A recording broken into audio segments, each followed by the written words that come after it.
Hello, everyone. For the next 30 minutes, we're going to be going on a guided tour of AI and neuroimaging. And this is a keynote lecture for the American Society of Functional Neuroradiology. So in today's lecture, we're going to talk about how AI is used in neuroimaging today. And it's being used for diagnosis, prognosis, to measure lesions, even to answer questions. You can answer questions about your brain scan. And if you're a radiologist, you might use this to help with drafting reports. We'll talk about some of the main AI methods used in radiology, convolutional neural networks, vision transformers, how they're designed and trained and evaluated. And then we'll talk about four hot topics. So we'll talk about automatic diagnosis and explainable AI, generative AI models that can handle images but output text, that they can answer questions. Also some multi-purpose AI systems such as Vision FM, and also Volview Insight, which is an API for AI developers. And then finally, if we have time, we'll talk about some generative AI models that create images. They can either enhance images, super resolution, or make an image of another kind, cross-modal image synthesis, like a PET scan from an MRI, or you can do counterfactual image synthesis, which might be, what my brain looked like if I took this drug. And if you're interested more on the mathematics, there's a mathematical video there linked at the bottom. So the overall structure of AI methods often try and do a task, like the tasks on the right, diagnosis, prognosis, or predicting treatment response, based on a variety of input data, which in this case is from patients. It could be genetic data, blood tests, brain scans. It could even be real-time activity data. And in the middle, there's a mathematical model to discover the best predictors for the task. And you might be interested in either making the decision or discovering features that help you to make the decision.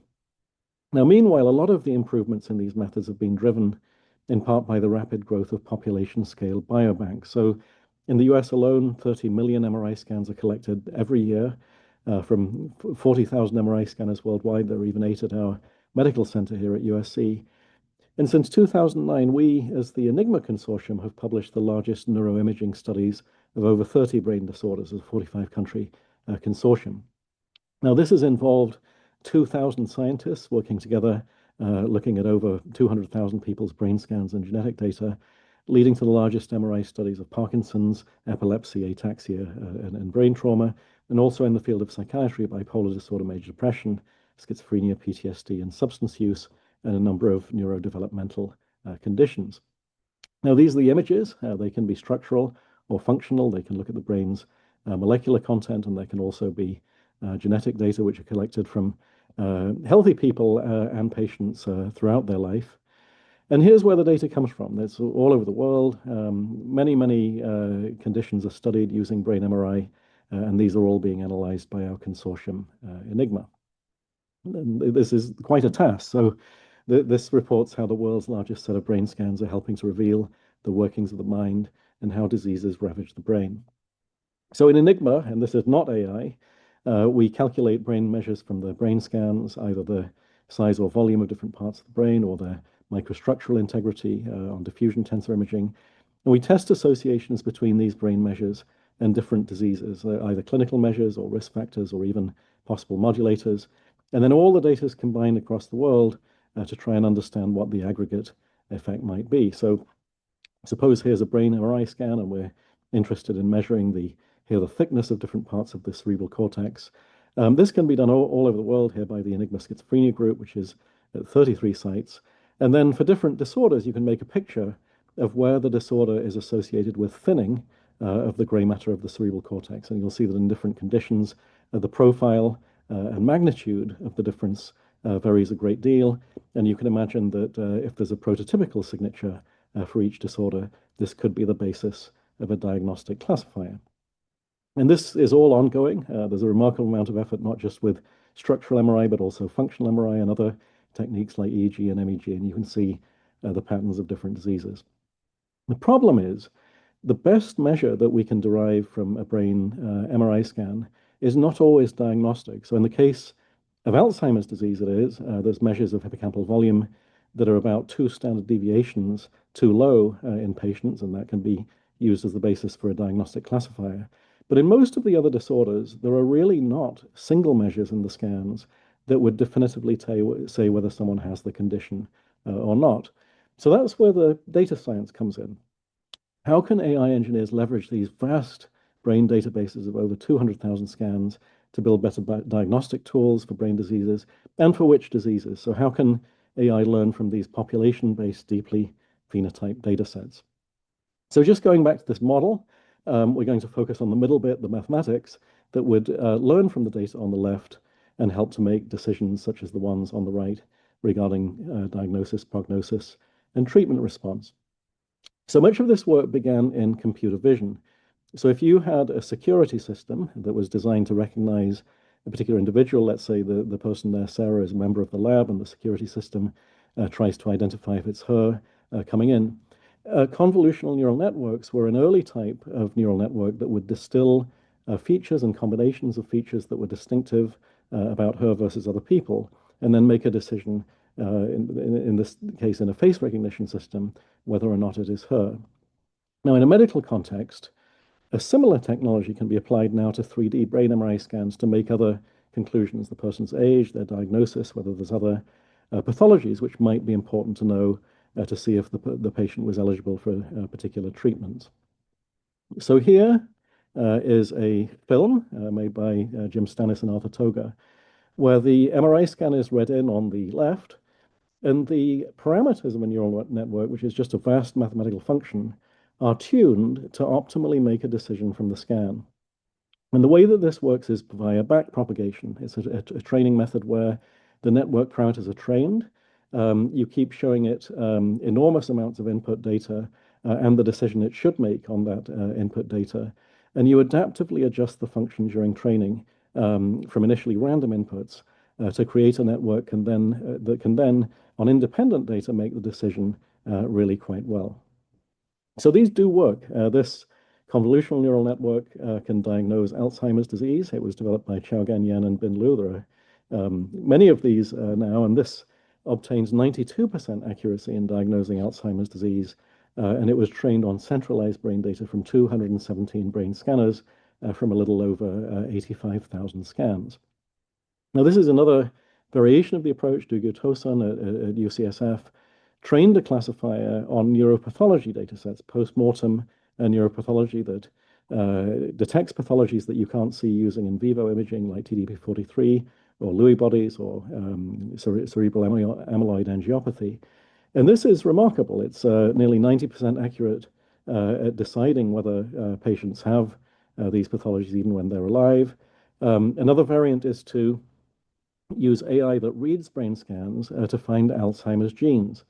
So supposing you could run an AI disease classifier on 100,000 images, you could then search the genome or other risk factors to identify biomarkers or risk signatures that influence the onset of the disease.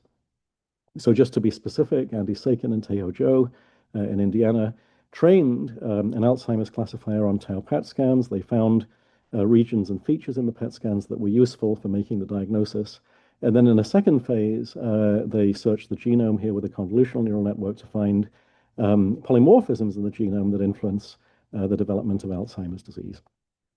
Now, doesn't deep learning need a lot of training data? So will we ever have enough to diagnose a disease with 90% accuracy or 99% accuracy? In fact, does Enigma have enough data? And we'll talk about how that depends on the disease, the design of the neural network, and some human ingenuity. And this is often formulated as a benchmarking challenge or a competition. So in the early days of computer vision, ImageNet was a challenge that you could enter if you had a neural network that was able to identify objects. So there are some objects in the ImageNet data set, and you could enter this. And one of the early networks that did remarkably well at this, at identifying the things in the photographs, was called AlexNet. And as the years went by, these methods became more and more accurate. And just to specify what they were trying to do, they were trying to label over 14 million hand-labeled images with over 20,000 categories of objects. And these methods became the basis for the computer vision techniques used in medical imaging today. So you can rank these methods. You can say, tell me which ones perform the best, which is on the vertical axis. But you'd also say, how long do they take to train and how many parameters. You might care about the number of parameters in the neural network if you have to use it on your phone or a device with limited computational power. And often these prototypes, they all have names, fine-tuned for medical imaging tasks. So this paper, quite remarkable by Nikhil Dinagar in our group and colleagues, ranked many of the famous neural network architectures, in this case for detecting Alzheimer's disease based on T1-weighted MRI. And you'll see a couple of things here. One is that they get better the more training data they see, going up to, in this case, 2,500 MRIs. But the methods do actually vary in how accurate they are in the end and even how quickly they learn. So just to talk about some of the standard methods, a convolutional neural network, a standard one, will take patches of the image, and each successive layer of the neural network will apply larger and larger scale filter kernels or feature detectors that distill useful features from the previous layer. Earlier methods would use hand-picked statistical features. They'd say, well, what about the local texture or the intensity histogram? But a convolutional neural network doesn't go in saying exactly which features it's going to use. It will learn them. And these older approaches, the radiomics approaches, while being very interpretable, at least for this task of Alzheimer's prediction, was only 72% accurate. Whereas networks that fed in a series of slices and learned which features were relevant, this one being a 2D ResNet that was extended to read in a sequence of slices, was 78% accurate for diagnosing Alzheimer's disease. And then a 3D CNN, in this case called DenseNet, would essentially distill features at a variety of spatial scales, and then the feature maps of all the layers in the network would be concatenated to make the decision this is 91% accurate. So there are many, many architectural designs for these. Some have standard connectivity, some have information jumping over particular layers, and some aggregate information from all the layers of the neural network to make a decision. More recently, vision transformers, which are a slightly different neural network architecture, split images up into patches or tokens. And if there is enough data, these do tend to, in the end, outperform convolutional neural networks on diagnostic tasks in radiology. So you can benchmark these. Here's a paper by Nikhil Dinagar in our group, using various types of architectures and various types of ways to train them to conclude that the best performing models, at least for detecting Alzheimer's on MRI, were SWIN transformers, which are a type of vision transformer. So some trends in the winning models. Let's talk about what some of the trends are. So some of them are fine-tuned. So in transfer learning, you might take a neural network that's very successful on identifying objects in photographs, and you might freeze in gray there the network weights that were particularly effective for that task. And then after freezing them, you put another set of layers onto the neural network that are fine-tuned for a medical task. And DenseNet, which is a network from computer vision, was 98% accurate when fine-tuned to distinguish COVID-19 from viral pneumonia on chest X-rays. Some other decisions you might have to make if you're training deep neural nets to detect disease in 3D brain MRI. So brain MRIs are 3D, not 2D. In fact, with functional MRI, they're often 4D. So you have to decide whether to stick with 2D CNNs that read in 2D pictures, or use 3D CNNs that have 3D kernels. Now, if you do that, they look at little cubes or bricks in the image in 3D, but you will need more RAM, more memory on your machine, and potentially smaller mini batches for training. And then you have to decide if you want to use transfer learning. Should you use ImageNet, which has over 1 million 2D photographs, or should you train these methods on large brain MRI data sets? Now, these are quite successful. They're widely used in radiology. Here's one FDA-approved neural network for detecting Alzheimer's by a company here. And they're also interpretable. So rather than just trust that it's made the decision correctly, you can use Explainable AI to ask the neural network which features were the most important in making its decision.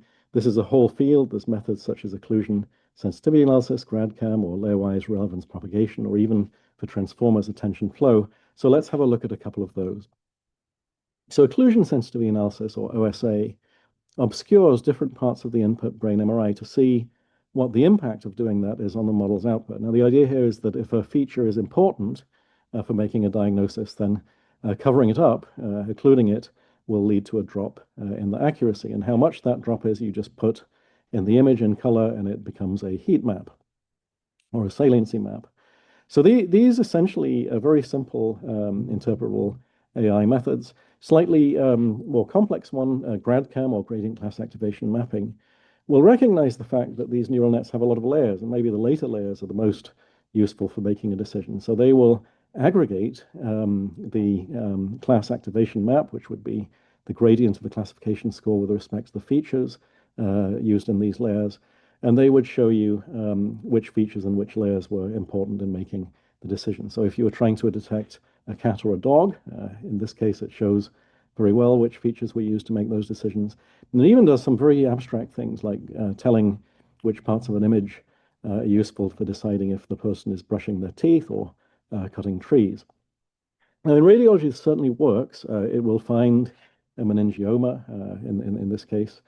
Probably quite good for triage, in fact, but it's limited by the spatial resolution of the last convolutional layer. So some extensions here, an application to functional MRI by Vince Calhoun's group, uses the gradient of the classification score with respect to each convolutional layer, and you can inspect salience maps for each. And in this application of detecting schizophrenia based on resting state functional MRI, the saliency maps for the different convolution layers emphasize different aspects of the default mode network, which is a network in the brain with functional synchronization that is implicated in a variety of mental health conditions. What are some of the issues with interpretable AI? So a new paper by Nice Siegel and colleagues tested a number of well-known explainable AI methods on synthetic lesions and found that they often make mistakes in neuroimaging, and they don't even agree with each other. So one of the methods that they said was the best is called SmoothGrad. It basically averages the interpretability maps over multiple noisy versions of the same input. And they said it provided the best overall feature maps, highlighting in this case the main discriminative parts of the FLAIR image for grading glioma. But you have to be somewhat skeptical about these heat maps. Sometimes the original image is actually better.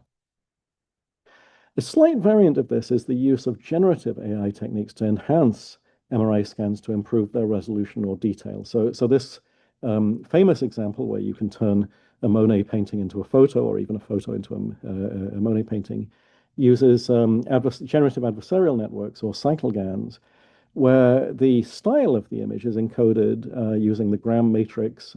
It's a mathematical function of the deep convolutional neural network layers, and it operates in such a way as to create images with a style that is consistent with one that you would like the image to have. Now, this is actually very useful. So this work creating PET scans, amyloid PET scans from T1 weighted MRI and FLAIR, you don't have to take my word for it that it's making correct scans. You can look at the synthetic PET and the real PET from people that were scanned with two modalities and see how similar they are. These methods tend to work best in patients that are more severely affected. But again, you might want to synthesize PET scan from multimodal MRI because MRI is cheaper and less invasive and a little bit more widely available. So that's pretty exciting. Vision language models are an extension of this. So now you feed in the image, but you'd like to ask a question, and so you might input an MRI and say, tell me what it is, and the answer might be this is a 71-year-old patient with Alzheimer's, or you might want to do visual question answering. So this might include an image and a prompt. Does this person have Alzheimer's disease? And the 3D image, and you'd like it to say yes with 90% confidence. So these AI methods are typically trained by learning from over 400 million examples of paired images and text on the internet. And because there's not a lot of medical data on the internet, they're then fine-tuned for specific applications in neuroimaging or in dementia. So this type of technique, VQA or visual question answering, there's famous examples. You can use GPT, ChatGPT 4.0. You would not put medical data into ChatGPT, but the architecture can be looked at. It's quite effective. MedJammer is another open weight model released by Google for doing visual question answering, and also Claude, which is a general purpose LLM, added the ability to ask questions about images in its most recent release. So let's have a look at how these work. So here's a paper by Nikhil Dinagar leveraging a vision language model with natural text supervision for MRI retrieval, captioning, classification, and visual question answering. So we trained this model, this AI model, to do multiple tasks, including MRI captioning and classification. And to do this, we trained separate text and image encoders using self-supervised learning and jointly fine-tune these encoders to develop a shared embedding space. Now, what does that mean? We'll talk about what that means. So an early type of AI that was able to understand text and images was CLIP. And I say early, this was 2021, developed by Alec Radford at OpenAI. And it noticed that, certain images, I mean, there's fruit there on the left and there's the names of the fruit there on the right. I mean, you could so organize it that there were text labels for those images, and maybe we could sort out, how to arrange that data in a computational space where we could predict the most probable text for each image, obviously in this simple case where there's just fruit and where there's just one-word answers. So CLIP, or Contrastive Language Image Pre-training, learns to associate images with text. In this case, single words like cat or dog, but it can also be used to embed entire sentences. Now, to do this, you have to represent words using vectors, sometimes called vector embeddings, generated by text encoders. And so all data in deep learning must be represented as vectors. Imagine putting all those words into a high-dimensional space. And text encoders do this. They map each word onto a unique vector, and this is then something that makes them amenable to computation. So the first approach to this, word2vec, developed in 2013, maps a 3 million word vocabulary from Google News with over 100 billion discrete words to vectors in a 300-dimensional space. And the embedding function here was optimized for masked word or next word prediction, just in the same way as ChatGPT is trained. And CLIP embeds the images into this space as well. So if you imagine putting all the words like Queen, there's the British Queen, and there's the band Queen fronted by Freddie Mercury. There might be other words like king or man or woman that are put into this space. And you could imagine overlaying the images onto these. So if you imagine radiologists putting images of people with a stroke or with dementia into different parts of the space, you could establish a connection between the position of these words and sentences and the positions of these images. Now, this is done in such a way that the alignment between the images and the text is successively optimized to align the images with the correct caption. So CLIP training, this is contrastive language image pre-training, will increase the vector similarity of the correct pairs in a batch while decreasing the incorrect pairs over there on the right. And just to show how these work in a real radiologic vision language model, in Nikhil Dinagar's paper, 25,000 artificial sentences were created describing the MRIs with a little bit of permutation to allow for linguistic variation. And then a large language model text encoder called SentenceBERT was augmented with these new radiologic terms and fine-tuned to predict masked input tokens. And then once the text encoder was finished, that alignment of images to the text was made. In terms of how to do that, our best 3D DenseNet CNN or vision encoder was used to bring in MRIs in step 3, embed them as feature vectors, and then a cross-modal contrastive language image fine-tuning task was used to align the image vectors with the text.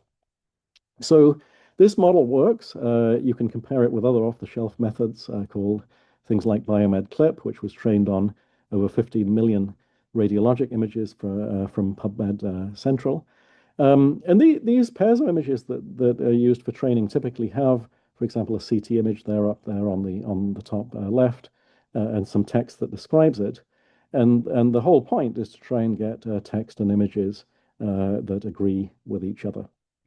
So here's some example answers. Let's say we have a vision language framework that we're using, and in the first example, there's an MRI, and we want to ask what is the likely age.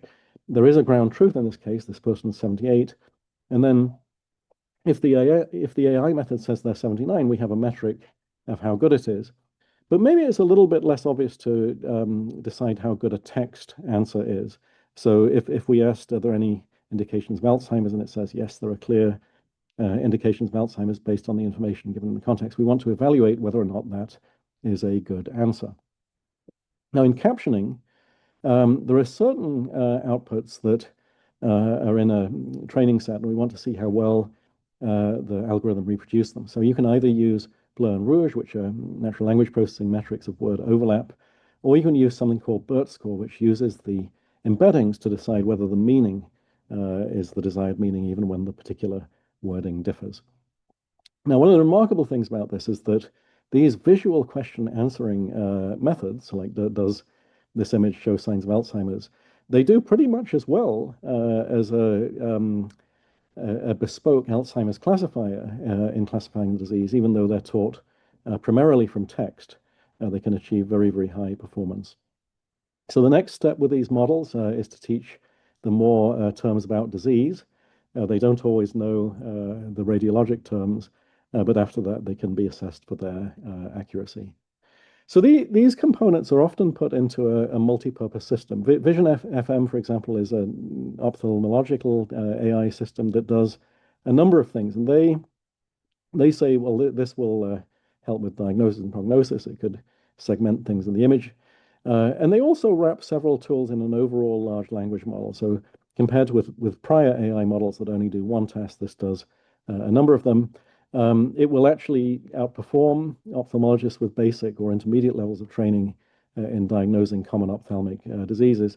What I found interesting is it actually also from your eye predicts 38 biomarkers associated with your CBC blood count. It can tell you about your liver function, renal function, and serum glucose and lipids, which of course you could have assessed independently with a direct test, but it would be a very quick way to flag some of these problems.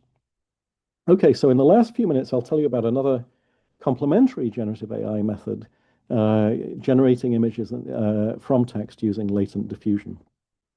So this is work by Walter Panaya and George Cardoso and colleagues that makes MRI scans, synthetic MRI scans, using a latent diffusion model. And we'll tell you a little bit about what is going on here. So suppose you, first of all, just wanted to make synthetic brains. You might want to make a brain is typical for someone of a certain age and sex or has a prescribed ventricular volume. You can train an AI model on, in this case, 30,000 T1-weighted MRIs from the UK Biobank and try and understand what are the changes in the image associated with different types of covariate. So here's one of the produced images. It's remarkable, really. It's indistinguishable, at least to my eyes, from a healthy person's MRI. And in this paper, they use a hybrid conditioning approach that conditions their models and generates brain images in such a way where they can specify the age or the sex or the ventricular volume or the brain volume. And there you see examples of images with increasing ventricular volume or even increasing brain volume. Now, this borrows from a large body of work on generative AI for image and video in the computer vision field. So latent diffusion models, which have evolved now to become flow models or Schrodinger bridge models, use a prompt, usually text, to do text-guided image generation. So you might be familiar with OpenAI's DALL-E or Midjourney, and even some methods such as OpenAI Sora or Kuaishu's Kling that will make a video for you based on a prompt. A lot of these methods use an image encoder like a variation autoencoder to embed or compress image data into a latent space that can express all images. And a diffusion process is then dynamically used to evolve a latent vector, which might represent an image, to satisfy a condition, such as being an image of the thing that you want it to be. And this is enforced either by a classifier or a text prompt. So if I say I'd like a video of a gentleman eating spaghetti, I mean, that will be possible to create with remarkable fidelity. And these use text or classifier guidance for conditional image generation using a prompt. So let's see exactly how that is done. Okay, so one application in radiology of these generative MRI methods is to find anomalies. So you can say generate the closest healthy image from a healthy person, and that will reflect the individual's anatomy, but without the lesion. And then you could subtract that and make an anomaly map. So this is one particular use of generative AI for anomaly localization. Now, these methods are rather tricky. So to create an image from noise, one approach using stochastic differential equations are called denoising diffusion probabilistic models. And they run, excuse me, they run a forward stochastic differential equation that adds noise to an image. And then they train a neural network to invert it. So they say, can we cause a neural network to learn to put features back into an image so that the resulting image is realistic? And I won't go into the mathematics. There's a mathematical video on YouTube where I talk about this. But one of the ways that you can guide the generation of these images is using a conditioning term. So you say, well, I'd like the image as it's restored to be as close as possible to a realistic natural image, but I'd also like it to satisfy a certain command, like I'd like the image to contain a dog. And then you evolve the image in such a way that the classifier probability of it containing a dog, for example, is increased as the image is formed. And then you can constrain these generative models either using a text prompt or a classifier to guide them, or by providing an image as a starting condition. So if this is a particular patient's image, you could say, how will this patient look in several years' time, or if they take a particular treatment. Now, classifier guidance can either be based on classification models of different disease conditions, where you either remove them or add them. This would be part of the instructions for the generative model to use. Or in this example here, it could be an instruction to generate an image of a certain kind, in this case of a butterfly. Now, if you want to create images that agree with a certain text description, such as a 70-year-old female with Alzheimer's disease, you can imagine how we could use gradients from that clip model that we described earlier, where we adjust the image successively to agree with a description from text. And this is the key at the heart of the link between generative diffusion models and image text alignment that has been achieved using the clip models that we described earlier. So just as one example of this paper on counterfactual MRI generation with denoising diffusion probabilistic models can simulate a reversal or a progression of the disease on the individual's own brain anatomy, and can subtract a healed brain image to identify areas of, in this case, atrophy in Alzheimer's disease. And there's quite a lot of interest in how you validate these, but generally you can use within subject longitudinal data to verify whether or not it's extrapolated the true progression of the disease. So there's a rather wonderful API development environment if you want to develop your own AI system for using radiologic images and medical records. So this system, Volview Insight by Kitware, which was developed in part by Dr. Andanit Enkwabari, who's pictured there, will pull images from your radiologic DICOM server, from your electronic health record system, if you're authorized to access it, and will integrate all of the data in a clinical workspace where you can call AI methods that are either developed by you, or they might be commercial ones such as MedGemma, and you can experiment with making different predictions from health data using various backend AI models that might be on a model execution engine. Now, just to wrap up, what are some of the things that you should be careful about when training and testing medical AI systems? Well, one of them is shortcut learning. You don't want the AI to lock onto confounding features that are nothing to do with the task. Domain shift is another problem where the AI won't generalize to data from your clinics or scanners or cohorts. And then the final issue is algorithmic fairness. You want your AI methods to work well for everyone, not just particular groups of people. And the solutions for all of these tend to be to train or test your methods on very diverse multi-site data. In fact, the FDA requires an AI medical method to be tested on very broad data before it can actually be approved. So just to wrap up, we've gone on a guided tour of AI methods in medical imaging. We've talked about diagnostic AI for disease detection or lesion detection. There's a whole zoo of methods being benchmarked with all sorts of different acronyms: convolutional neural networks, vision transformers, vision language models, or methods for visual question answering. We've talked about explainable AI, showing the features that were used for image-assisted diagnosis. We talked about occlusion sensitivity analysis, or GradCam, all of which have major applications in radiology. And then we talked about generative AI. These methods can either generate images, either new enhanced images or images with different contrasts, or they might be vision language models that generate text reports from an image, often by fine-tuning methods such as CLIP, contrastive language image pre-training, which would allow you to make text statements from images. The current industry trend is to integrate these tools into multi-purpose versus single-purpose AI methods. We talked a little bit about Vision FM, or if you're a radiologic AI developer, tools like VolView Insight, which allow you to pull data of various kinds and test out different AI methods in making predictions. So if you'd like to join some of these studies, have a look at our Enigma webpage. We're always looking for people with interesting scientific questions.